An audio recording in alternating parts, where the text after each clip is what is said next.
மத்தேயு நற்செய்தியின் மழை பொழிவிலிருந்து கடந்த 2 வாரங்களாக தொடர்ந்து நற்செய்தி வாசகங்கள் வார நாட்களிலே கேட்டுக்கொண்டிருந்தோம்.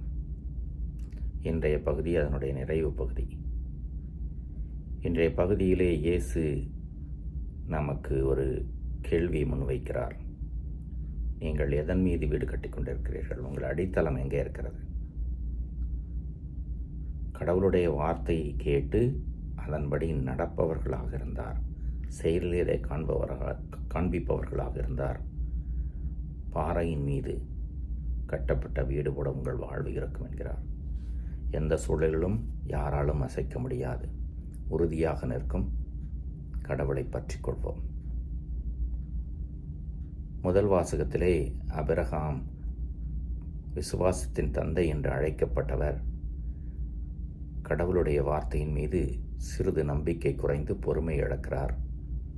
உனக்கு ஒரு மகன் பிறப்பான் என்பதை கேட்டிருந்த போதும் பணிப்பெண் மூலம் குழந்தை பெற்றுக்கொள்ள தன் மனைவியின் வற்புறுத்தல் மீது இசைவு தருகிறார்.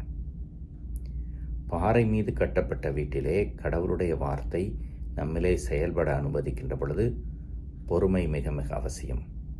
பொறுமை ஒரு புண்ணியம், அது அன்பிலே வெளிப்படும்.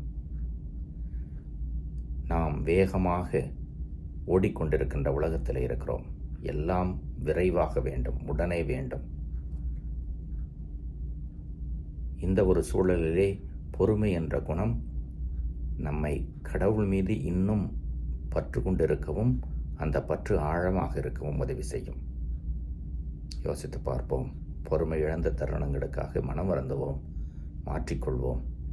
நம்முடைய வாழ்வு இயேசுவின் வார்த்தையின் மீது கட்டப்பட்ட மிக சிறந்த அடித்தளம் கொண்ட வாழ்வாக மாறி கடவுளுக்கு புகழ் சேர்க்கட்டும், பிறருக்கு பயன் தரட்டும், நம்முடைய செயல்கள் அதை சொல்லட்டும்.